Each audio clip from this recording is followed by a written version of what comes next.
गोपी, गोपी, गोपी।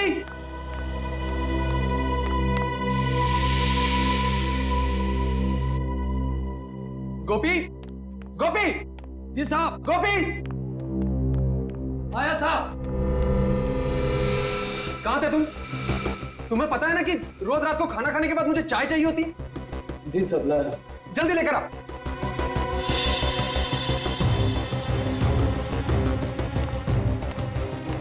कभी कभी तुम्हें क्या हो जाता है दीपक? तुम्हें पता है ना कि गुस्सा करते हुए तुम बिल्कुल अच्छे नहीं लगते।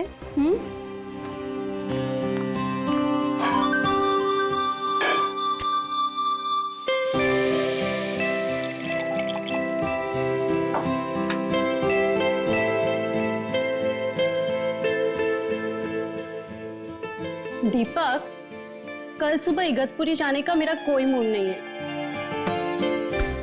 माँ डार्लिंग, मूड तो हम बनाने जा रहे हैं ना, तो मूड तो वहाँ जाकर बन ही जाएगा। क्या बात है, बड़े रोमांटिक हो रहे हो। अरे यही तो उम्र है रोमांटिक होने की। गोपी, गोपी। जी मैम साहब। गोपी, चाय के साथ थोड़ी सी बिस्किट भी ले आना। जी मैम साहब।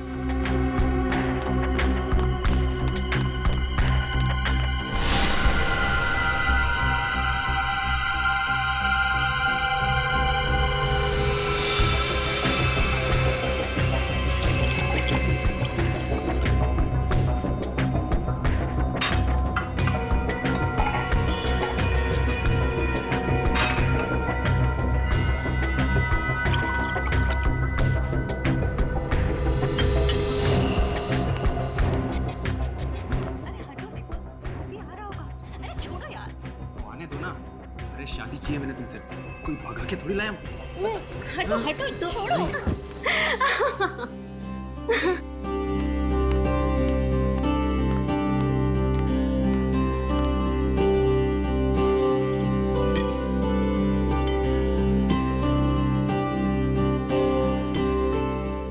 गोपी, तुम्हारी इलायची वाली चाय का तो कोई जवाब ही नहीं, और तुम्हारी जैसी चाय ना दुनिया में कोई नहीं बना सकता।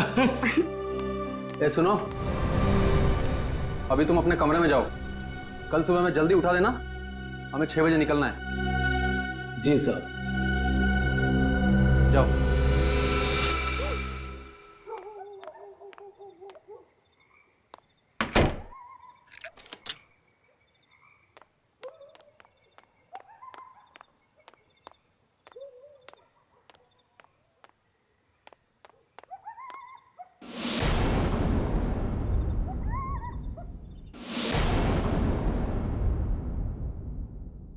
दीपक! हेमा? दीपक! दीपक! दीपक रेडी? नहीं साहब, अभी तक तो वो लोग सो रहे हैं। क्या? हमें 6 बजे बुला के खुद सो रहा है? दीपक! दीपक! क्या हुआ? कुछ जलने की बू आ रही है ना? मुझे भी आ रही है। तब आओ देखते। दीपक!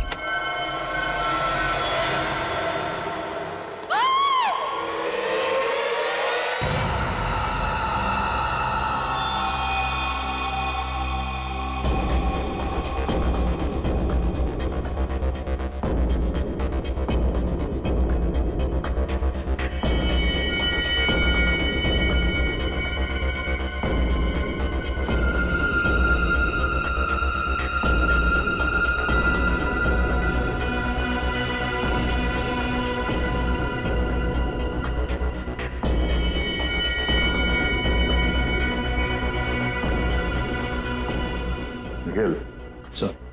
जरा उस सर्वेंट गोपी को बुलाओ। सर।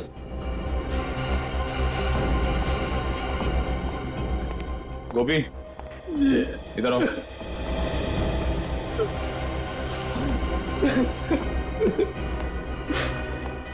सुनो, जरा अंदर चलो। सर।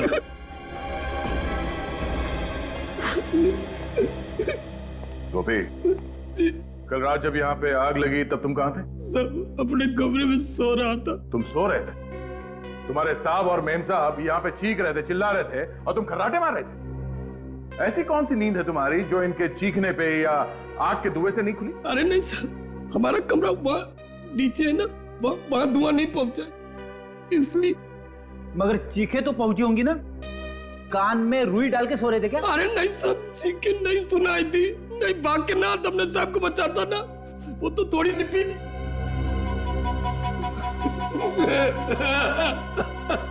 शर्म आनी चाहिए तुम्हें। अगर तुम शराब के नशे में नहीं होते तो शायद तुम्हारे साहब और मेम साहब आज जिंदा होते।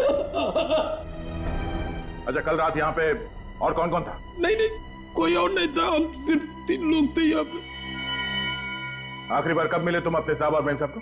रात के 10:30 बजे साहब और मेम साहब को चाय पीने की आदत थी ना, सोने से पहले चाय पीते थे। मैं चाय देने आया था, तभी देखा।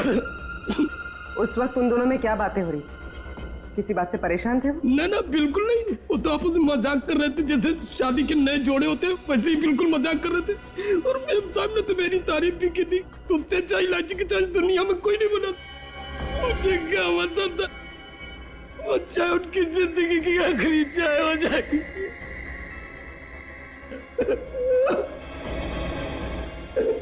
कमाल है, इस कमरे में आग लगी पर पलंग और गद्दे के अलावा यहाँ पे और कुछ नहीं जला।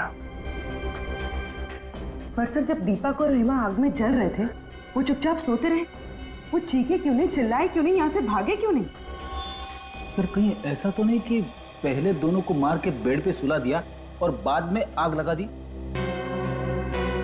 अब ये तो डॉक्टर सालुंके ही बताएंगे कि मार के सुलाया है या सुला के मारा है।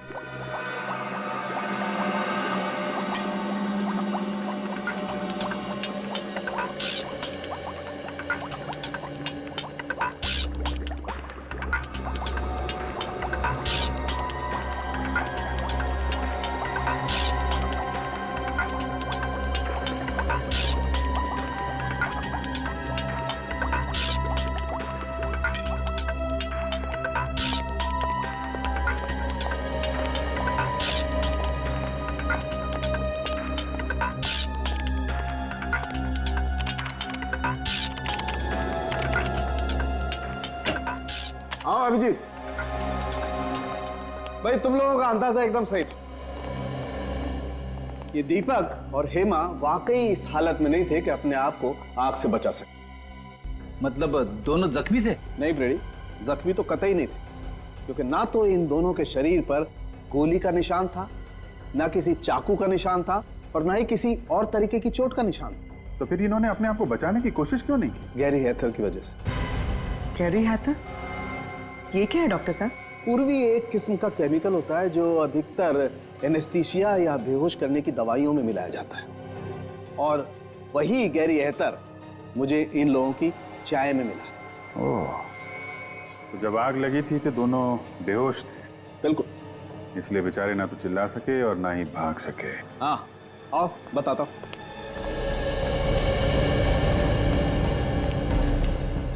ये देखो, टेबल लैंप के इस वायर को शॉर्ट किया गया। अब जैसे ये टेबल लैंप जला होगा, ये वायर धीरे धीरे गर्म होना शुरू हुआ होगा, और इतना गर्म हो गया होगा कि इसमें स्पार्क हुआ होगा, और उस स्पार्क की वजह से आग लग गई होगी। ओह, तो आग इससे लगी है? ये तो तुम लोग पता करो। आग कैसे भी लगी हो डॉक्टर साहब, लेकिन ये तो पक्का है कि दोनों का खून हुआ है। एक मर्डर है। खूनी को मालूम था कि दोनों रात में सोने से पहले चाय पीते, इसलिए चाय में उसने बेहोशी की दवा मिला दी और दोनों को बेहोश कर दिया। कुछ देर के बाद शॉर्ट सर्किट हुआ और आग लग गई। सर, घर का नौकर गोपी कह रहा था कि रात को 10:30 बजे चाय देने के बाद वो अपने कमरे में सोने चला गया था। रात को मेन गेट उसी ने बंद किया और फिर सुबह उसी ने खोला। सर, तो कहीं ये सब गोपी ने तो नहीं किया? हो सकता है। मुझे लग रहा है कि ये काम अकेले गोपी के बस का नहीं है, कोई और भी है जो इसके साथ मिला हुआ है। पहले एक काम करते हैं, दीपक और हेमा, इनकी पूरी डिटेल्स निकालते हैं, इनकी पूरी हिस्ट्री। जी हाँ, वो सारी डिटेल्स मुझे जल्दी से जल्दी चाहिए। Thank you sir. ये रही दीपक की जन्म कुंडली।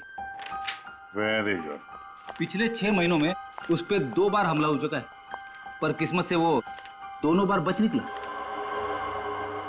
और दोनों बार जब इस पे हमला हुआ तो ये मीटिंग के लिए अकेला जा रहा था। सर अगर ये कोई बिजनेस से रिलेटेड दुश्मनी होती फिर तो उसे दीपक के पार्टनर मनीष को भी अपना निशाना बनाना चाहिए था। सिर्फ दीपक ही क्यों? वही तो हैरानी की बात है सर, ये दीपक और मनीष हमेशा साथ साथ जाते थे मीटिंग करने के लिए, पर जिन 2 दिनों में दीपक पे हमला हुआ 7 मार्च और 14 मई को, तब मनीष उसके साथ नहीं था। मनीष कैसे साथ होता? दीपक की मौत से सबसे ज्यादा फायदा होगा मनीष को, और दीपक के घर बिना रोक टोक कौन आ जा सकता है? मनीष। दीपक सोने से पहले चाय पीता था, यह बात किसको मालूम होगी? गोपी और मनीष को। सर दीपक मेरा बिजनेस पार्टनर ही नहीं बल्कि मेरा दोस्त था। दोस्त नहीं बल्कि मेरे भाई जैसा था। अगर दीपक तुम्हें इतना ही प्यारा था तो उसका खून क्यों करवाया तुमने? क्या कह रहे हैं आप? मैं दीपक को क्यों मरवाऊंगा? 7 मार्च और 14 मई को जब दीपक मीटिंग्स के लिए जा रहा था तब उस पे जानलेवा हमले हुए थे या नहीं? जी हुए थे। और दीपक के साथ तुम हर मीटिंग में जाया करते थे। जी। तो फिर इन 2 मीटिंग्स में तुम दीपक के साथ क्यों नहीं गए? शायद मेरी किस्मत अच्छी रही।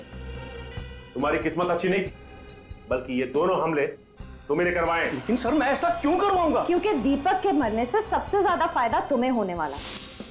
ये सारा बिजनेस तुम्हें मिल जाता, तुम इसके अकेले मालिक बन जाते। वो तो दीपक नहीं मरता तब भी मैं मालिक बन जाता। क्या मतलब? देखिए दीपक इस बिजनेस से परेशान हो चुका था और उसने ये बिजनेस छोड़ने का फैसला कर लिया था। क्यों? आइए मेरे साथ।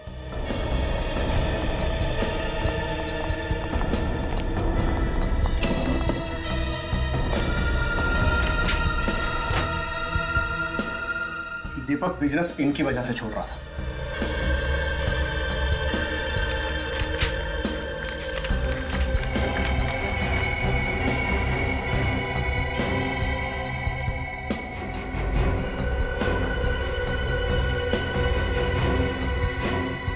ये तो धमकी भरी चिट्ठियां है।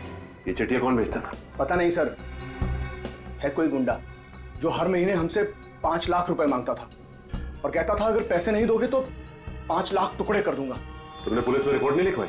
नहीं सर, दीपक इन चीजों की परवाह नहीं करता था और वो इस दादागिरी के सख्त खिलाफ था और मुझे भी वो पैसे देने से मना करता था। ये चिट्ठियां आती कैसे थी? कभी गाड़ी के कांच पर लगी हुई मिलती थी तो कभी ऑफिस के दरवाजे के नीचे मिलती थी। अरे साहब आप लोग ये क्या कह रहे हैं? साहब की चाय में बेहोशी की दवा क्यों मिलाऊंगा आखिर में? ताकि दीपक और हेमा सोते रहे, कमरे में लगी आग से वो खुद को बचा ना पाए। इतनी घिनौनी हरकत तुम सपने में भी नहीं कर सकते। और साहब के साथ नमक खाना उम्मीद करने से पहले हम अपनी जान न दे देते। समझ क्या रखे आप लोग? देख, ये सब बातें किताबों में अच्छी लगती हैं, और सच तो ये है थोड़े से पैसे के चक्कर में तेरा ईमान टकमका गया। तूने अपने साहब और मेन साहब की जान ले ली, समझा? अरे झूठे साहब, ये झूठे। किसने दिए थे तुम्हें पैसे ये सब करने के लिए, बताओ? किसी ने नहीं दिए सब। तो फिर तुमने चाय में वो नशे की दवाई क्यों मिलाई? हाँ, लैम्प के साथ छेड़खानी क्यों की तुमने? बोलो, शॉर्ट सर्किट क्यों किया? उस लैम्प को मैं क्या छूऊंगा? मैं कैसे छेड़खानी कर सकता हूँ उसको? मुझे तो वो बाथरूम का जो पानी गर्म करने वाला होता वो भी चलाना नहीं आता, तो इसको क्या छूऊंगा सर? इस घर में सिर्फ 3 लोग रहते, दीपक, हेमा और तुम, जिनमें से 2 मर चुके हैं, तो बचे सिर्फ तुम। नहीं, कल एक आदमी और आया था, उसने लैब के साथ छेड़खानी की होगी, उसने छुआ होगा। कौन आया था? वो बिजली वाली दुकान में जो होता है ना, क्या कहते हैं? इलेक्ट्रिशियन वाला? हाँ, इलेक्ट्रिशियन। कितने बजे आया था? 7, 7:30 बजे। किस लिए आया था? वो बोला था कि हाँ, साहब के कमरे का एसी ठीक करना। अच्छा, तुमने बुलाया था उसे? नहीं, मैंने नहीं बुलाया तो था। फिर किसने बुलाया? साहब ने बुलाया होगा। तुमने उसे यहाँ से बाहर जाते हुए देखा? नहीं साहब, वो उस समय तुम्हें किचन में था, कब चला गया पता ही नहीं चला। इसका मतलब सर वो इसी घर में कहीं छुपा हुआ था। हाँ, और उसी ने मौका मिलते चाय में नशीली दवाई मिलाई और स्लैम का शॉर्ट सर्किट कर दिया। मिल गया। 59 गीता मार्ग, बलवंत नगर। हाँ सर, इस एड्रेस पर कल हमारा इलेक्ट्रिशियन भोपाल गया था सर। गोपाल को बुलाओ। मगर आज तो वो काम पर आया नहीं सर। तो फोन करके जल्दी बुलाओ उसे, जरूरी बात करनी है। सर मैं सुबह से कई बार ट्राई कर चुका हूँ, लेकिन उसका फोन स्विच ऑफ आ रहा है। लगता है उस बेचारे की तबीयत ठीक नहीं है। बेचारा? कोई बेचारा नहीं है वो। दो फोन किया उसने। क्या? खून? सर, मैंने तो उसे 3 दिन पहले काम पर रखा था सर। इस चक्कर में मैं तो नहीं फंस जाऊंगा ना? उम्मीद करो कि ये गोपाल जल्दी मिल जाए, वरना फंस भी सकते हो। तुम्हारे पास उसकी कोई फोटो वोटो है? वाह, बिना फोटो या बिना आई कार्ड के तुमने किसी को भी ऐसे ही काम पे रख लिया? नहीं सर, मैंने तो आईडी कार्ड मांगा था। उसने कहा कि गांव में भूल गया हूँ, अगले हफ्ते उसका भाई आया तो लेके आएगा। उसका चेहरा तो याद है ना तुम्हें? हाँ सर, बहुत अच्छी तरह। उसका स्केच बनवाओ हमारे लिए।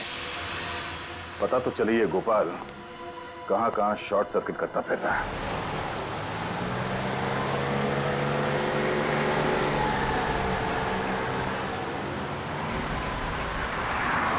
सर उस इलेक्ट्रिशियन ने बहुत लंबी चौड़ी प्लानिंग की दीपक और हेमा को मारने।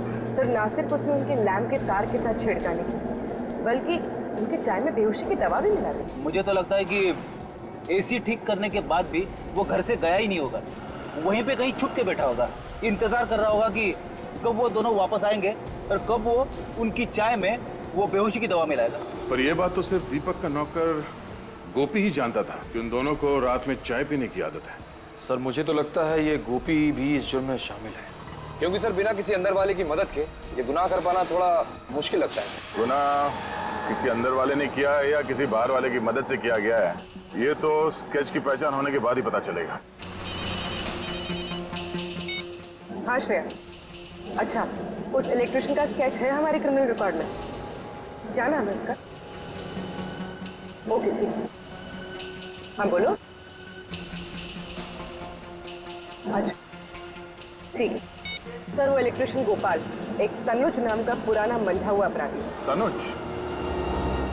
और वो धमकी भरे खत, उसका कुछ पता चला? हाँ सर, उन पे लगे हुए इंग्लिश के निशान बताते कि वो रंगा नाम के मुजरिम थे। सर इस रंगा का भी पुराना रिकॉर्ड है, बिल्डर्स बिजनेसमैन वगैरह को धमका के पैसे लेते। तब ये तनुज रंगा के लिए काम कर रहा है। और सर रंगा ने शायद उन दोनों को इसीलिए मरवा दिया क्योंकि दीपक ने उसे पैसे देने से इनकार कर दिया। लेकिन सर हम इस रंगा तक पहुंचेंगे कैसे, क्योंकि हमारे पास इसका कुछ अता पता भी नहीं है। निखिल, चूहे को बिल से बाहर निकालने का सबसे अच्छा तरीका क्या है जानते हो? क्या है सर? चूहे के बिल के बाहर रोटी का टुकड़ा फेंको और आराम से बैठ के तमाशा देखो। इस रंगा नाम के चूहे को बाहर निकालने के लिए रोटी खिलाएगा मनीष, दीपक का पार्टनर मनीष।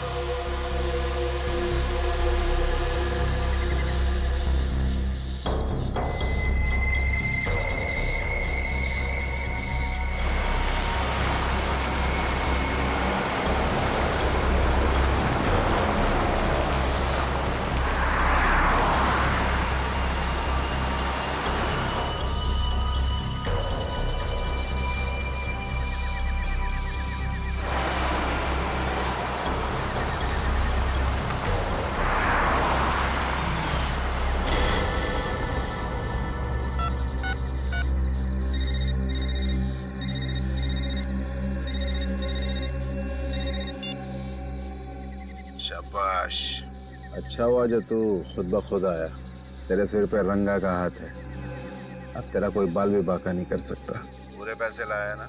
हाँ पूरे हैं, चाहे तो गिन लीजिए। हमें अपने क्लाइंट पर पूरा भरोसा होता है, तू कम पैसे देने की गलती कभी नहीं करेगा। अच्छा एक काम कर, बाहर निकल, ब्रीफ केस सड़क पे छोड़ और जा। ठीक है।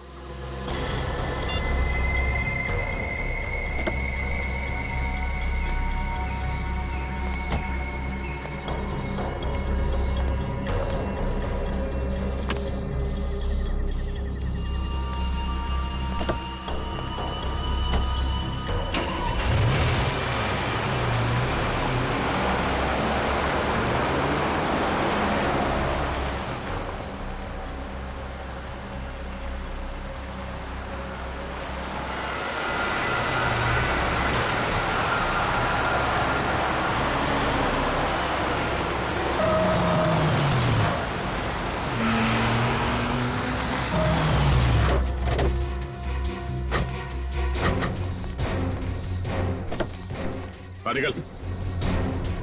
सीआईडी धोखा किया उसने मेरे साथ, छोड़ूंगा नहीं मैं उसको। सीआईडी के सामने धमकी देता है। मेरे गाड़ी में से बैग निकालो। जाने दो मुझे, रंगा नाम है मेरा, रंगा। मेरा नाम से ही पत्ते थर थर कांपते हैं। और मेरा नाम दया है। मेरा नाम सुन के मुजरिम सूखे पत्ते बन जाते हैं। साहब मुझे माफ कर दो साहब। साहब अब शेर है, मैं चूहा हूँ साहब। मेरा आपका मुकाबला है साहब। दीपक को क्यों मारा? दीपक को मैंने नहीं मारा साहब। मैं दीपक को क्यों मारूंगा साहब? क्योंकि उसने तुम्हें पैसे देने से इनकार कर दिया था। उसके मरने के बाद भी मुझे पैसा कहाँ मिला? साहब मैं तो छोटा मोटा गुंडा हूँ, तो छोटी मोटी धमकी देता हूँ, पैसे ऐंठता हूँ साहब। खून करने की तो मैं सोच भी नहीं सकता साहब। झूठ मत बोल। तू जानता था कि दीपक को मारने से बाकी बिजनेस वालों के दिलों में तुम्हारे नाम का डर बैठ जाएगा, इसलिए तुमने अपने साथी तनुज को वहां भेजा इलेक्ट्रिशियन बना के। सोच समझ के लंबी चौड़ी प्लानिंग की थी तुमने खून करने की। क्यों? मगर साहब तनुज अब मेरे साथ काम नहीं करता। एक महीना हो गया उसे मेरी गैंग छोड़े हुए। तो फिर ये तनुज किसके साथ काम करता है? मुझे नहीं पता साहब। हाँ वो कह रहा था कि वो अपनी खुद की गैंग बनाएगा साहब। कहीं इस दीपक की मौत के पीछे इस तनुज की गैंग का हाथ तो नहीं है?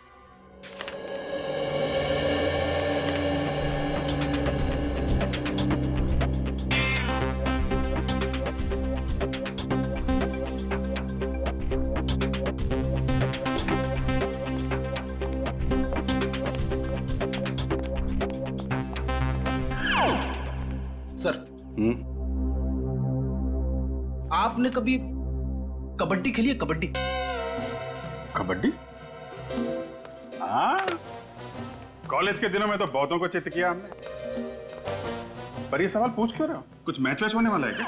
अरे नहीं सर, दरअसल बात यह है कि तनुज के लेकर मेरे दिमाग में कुछ सवाल आपस में कबड्डी कबड्डी खेल रहे, और जब तक उन सवालों के जवाब मुझे मिल नहीं जाते तब तक मेरी सांस अटकी रहेगी। अच्छा चलो बताओ, कौन से सवाल है जो तुम्हारे पेट में उछल कूद रहे हैं? पहला सवाल तो ये कि अगर तनुज रंगा की गैंग में है ही नहीं तो फिर उसने ये जुर्म क्यों किया? ना तो दीपक के घर से पैसे चोरी हुए और ना ही उसकी तनुज के साथ कोई पुरानी दुश्मनी थी। दुश्मनी तनुज की नहीं फ्रेडी, किसी और की थी।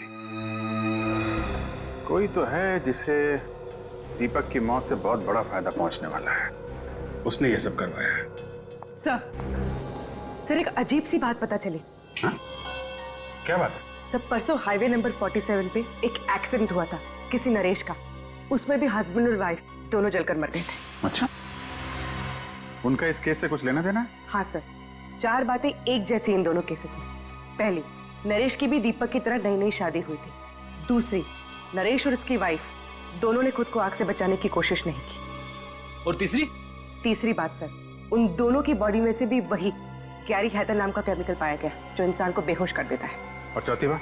चौथी और सबसे अहम बात सर, नरेश भी दीपक की तरह अमीर सक्सेसफुल बिल्डर था। बिल्डर? हाँ।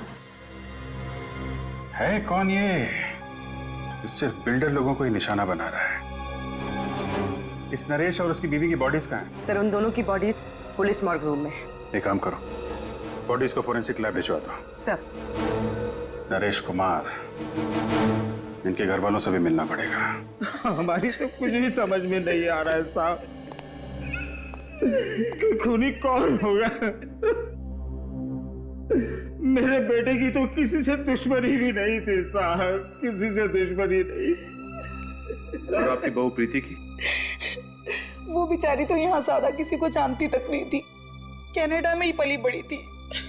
तो क्या उसने शादी के बाद यही रहने का मन बना लिया था? नहीं, बल्कि नरेश ने अपना बिजनेस छोड़ के प्रीति के साथ कनाडा जाके सेटल होने का प्लान बनाया था।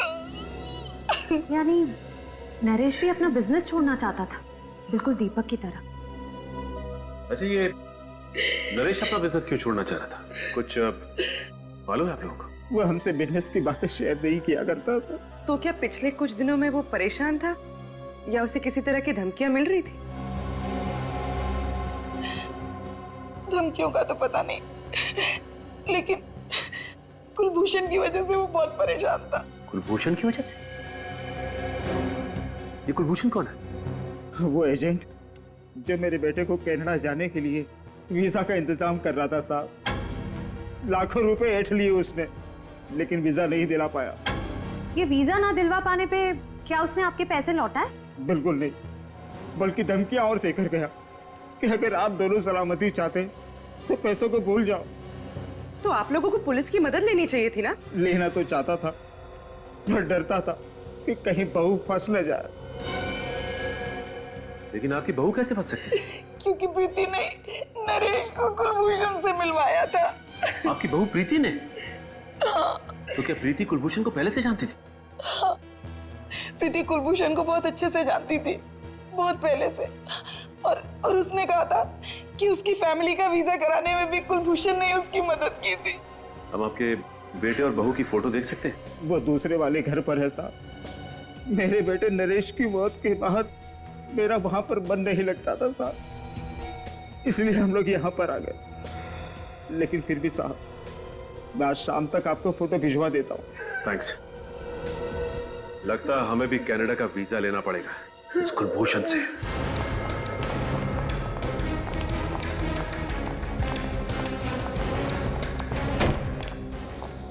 संभाल के भाई। भाई साहब, यहाँ का मालिक कौन है?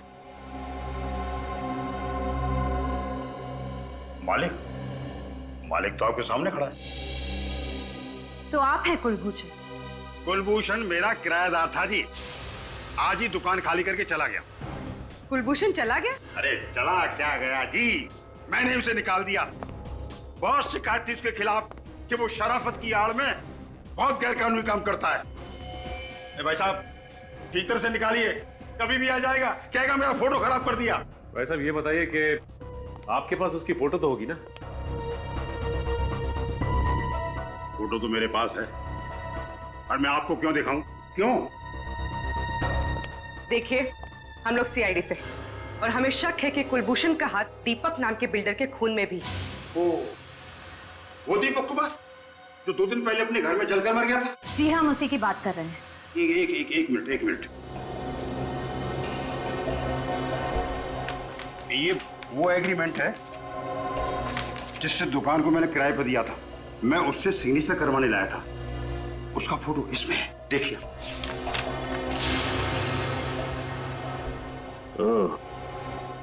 ये है कुलभूषण। सर, लगता है ये दीपक भी इस कुलभूषण के चंगुल में फंस गया था, विदेश जाने के लालच में। अब दीपक के परिवार वाले ही बताएंगे इस कुलभूषण का इतिहास। आप ठीक कह रहे सर, कुलभूषण ही वो एजेंट था जो दीपक को वीजा देने वाला था। मतलब वीजा दिया नहीं? नहीं दिया, पैसे भी पूरे ले लिए। जब भी हम लोग फोन करते यही कहता, आज दूंगा, कल दूंगा, यही कह के हमें बेवकूफ बनाता रहा। दीपक ने तो बोल भी दिया था कि 1 हफ्ते में वीजा बना के दे देना, नहीं तो पैसे लौटा देना, नहीं तो हम पुलिस में कंप्लेन कर देंगे। फिर क्यों?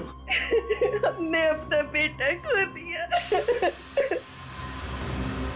अच्छा, अब दीपक को धमकी भरी चिट्ठियां आती थी, इसके बारे में कुछ मालूम है आप लोगों को? नहीं, दीपक ने इसके बारे में कुछ नहीं बताया हमें।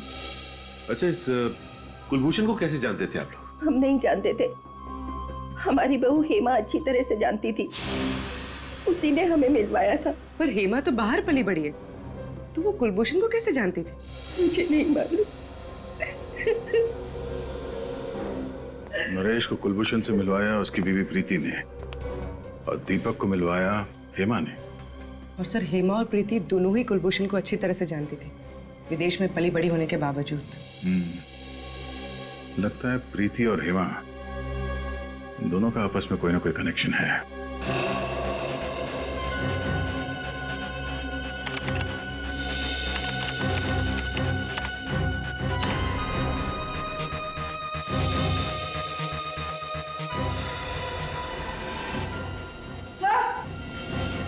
हाँ बोलो। सर, ये कुलभूषण नहीं है, इसका असली नाम रणदीप है। रणदीप? ओह, ये तो पुराना पापी है। इतने सारे केसेस है इसके ऊपर, 420 के। हाँ सर, ज्यादातर घपले इसने लोगों को विदेश ले जाने का झांसा देकर किए हैं। अमेरिका, इंग्लैंड, कनाडा, ऑस्ट्रेलिया का परमानेंट वीजा दिलवाने का झूठा वादा करके ये लोगों से लाखों रुपए ऐंठता था। और इसके आखिरी 2 शिकार थे दीपक और नरेश। मगर सर, इस रणदीप ने तो कई सारे लोगों को चुना लगाया होगा, तो फिर इसने दीपक और नरेश की जान क्यों ली? शायद उन दोनों को रणदीप की असलियत के बारे में पता चल गया होगा, इसलिए रणदीप ने तनुज की मदद से दोनों को रास्ते से हटा दिया।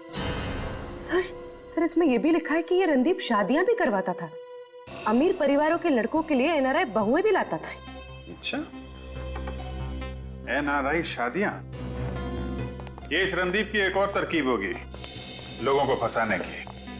सर, लगता है ये रणदीप उन्हीं लोगों को अपने जाल में फंसाता होगा जिन्हें या तो विदेश जाने का चस्का है या फिर विदेश में रहने वाले भारतीय लोगों से शादी करने का। हम मगर हेमा इस रणदीप की इतनी तारीफ क्यों कर रही थी?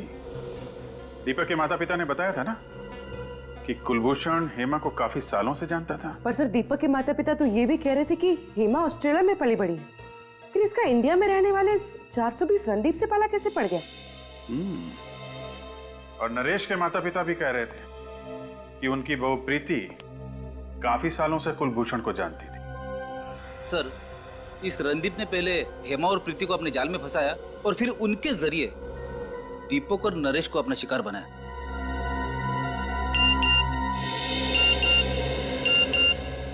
नरेश के पिता का एमएमएस, हमने उनसे प्रीति की फोटो मंगवाई थी ना, शायद वही होगा। हाँ सर, ये प्रीति है। सर ये तो हेमा है। ये इसका मतलब हेमा और प्रीति दोनों एक ही हैं। ये क्या चक्कर है?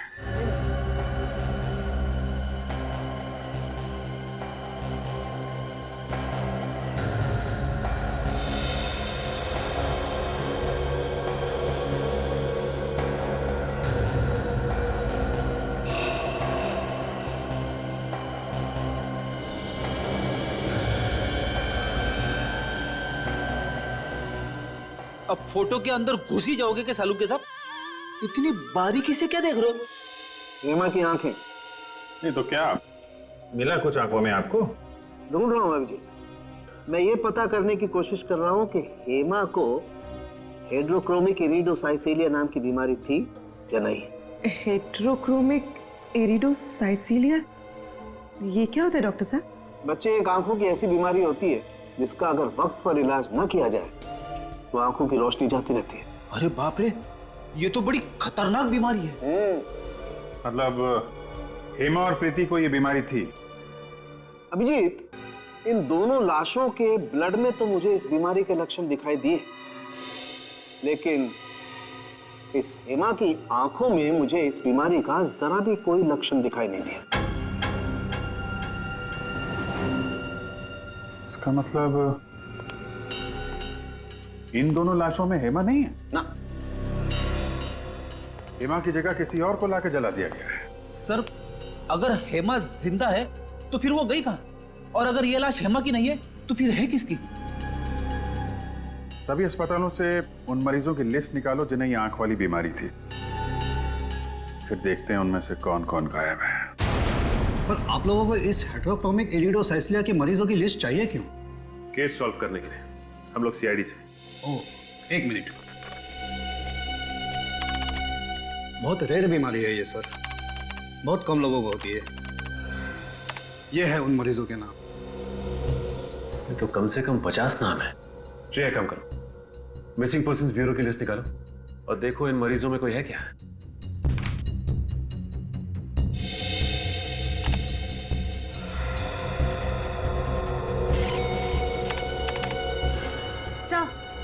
सर, आभा का नाम है इसमें। सर, गौरी का भी है। एक की उम्र 24 साल और दूसरे की 26। ये देखो, दोनों की हाइट 5 फुट 3 इंच, बिल्कुल हेमा के जितनी। और इन्हें दूर से देखकर कोई कह ही नहीं सकता कि ये हेमा नहीं है। सर मतलब हेमा की जगह इन दोनों की लाश रखी गई। लाश? जी हाँ, लाश।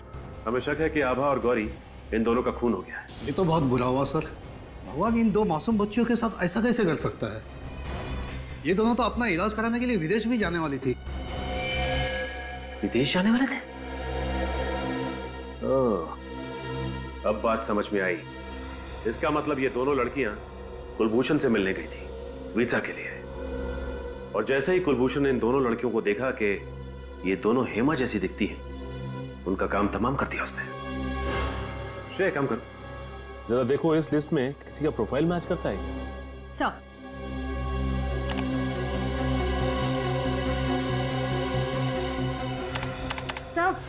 सर है, ये पूनम, इसकी प्रोफाइल हेमा के प्रोफाइल से मैच करती है। तो इसका मतलब पूनम की जान भी खतरे में है। सर ये रहा बंगला नंबर 23। सर पूनम यहीं रहती है।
छोड़ दो मुझे नहीं जाना, प्लीज मुझे छोड़ दो, मुझे नहीं जाना कहीं।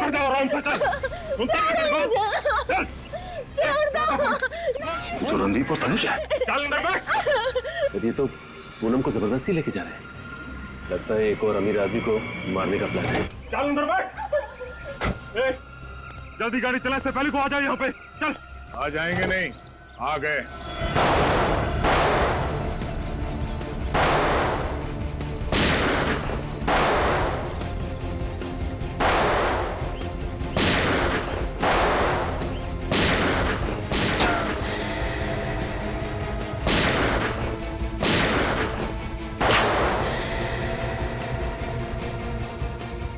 विनीत, कवर करो मुझे। Yes sir.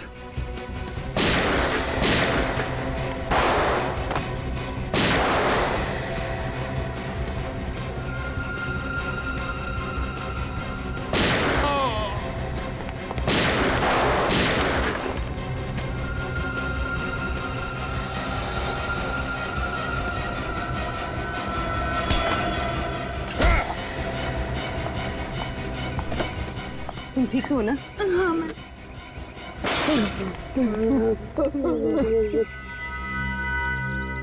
मेरी भतीजी, वो चुन चुन कर अमीर लोगों को फंसा कर शादी करते और मैं उन्हें वीजा का लालच देकर लाखों रुपए ऐंठ लेता था। और जब तुम लोगों को महसूस हुआ कि ये मुर्गी और सोने के अंडे नहीं देगी, तो तुम लोगों ने दो दो खून कर दिए, एक लड़के का और उन मासूम बेचारी लड़कियों का जिन्हें आंखों की बीमारी है। हाँ? ये सब रणदीप का प्लान था। मैं तो सिर्फ सुपारी लेकर खून करता हूँ। तुम्हारा अगला शिकार कौन है? हाँ? और किसका करने वाला है? गौरव। गौरव कौन? मशहूर बिजनेसमैन गौरव विक्रांत। वो इस वक्त हेमा से शादी कर रहा है। कहाँ है ये शादी? ये शादी कहाँ है?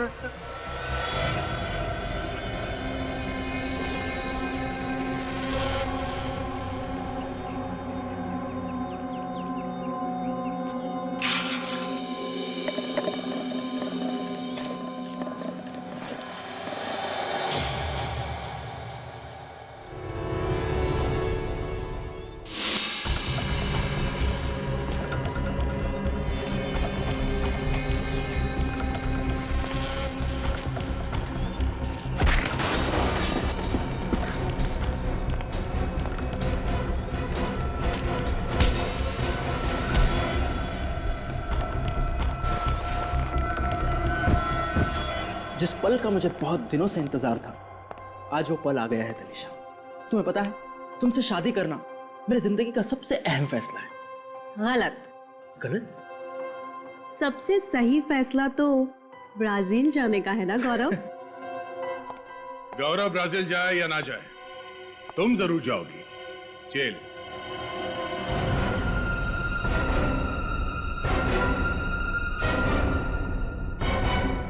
जेल? आप लोग मेरी बीवी को जेल में डालेंगे? सिर्फ जेल में ही नहीं डालेंगे, बल्कि आपकी बीवी को बड़े सम्मान के साथ फांसी के फंदे पर चढ़ाएंगे। तनिषा, ये सब लोग क्या कह रहे हैं? तनिषा नहीं, हेमा और प्रीति। क्यों, और भी बहुत सारे नाम है ना तुम्हारे। जाने दो मुझे, वरना अगले 5 सेकंड में इस कबूतर का भेजा फर्श पे पड़ा होगा। तनिषा, ये क्या कर रही हो तुम? तुम मुझ पर गन तान रही हो? अपने पति को जान से मारोगी तुम? सॉरी गौरव, वैसे भी तुम्हारी जीवन रेखा कम थी, लेकिन अब सीआईडी के आने से और कम हो गई है।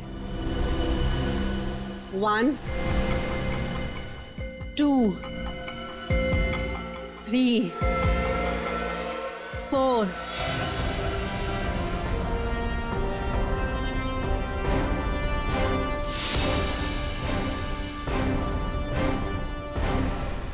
जाने दो मुझे। जाने दूं?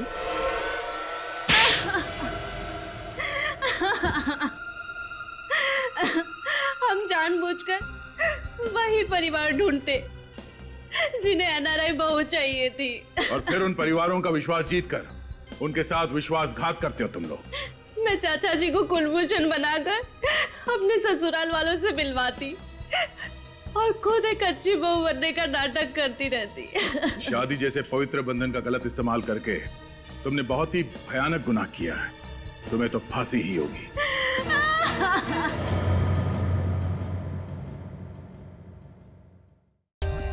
For more updates, subscribe to our channel, click the show links and enjoy watching the videos.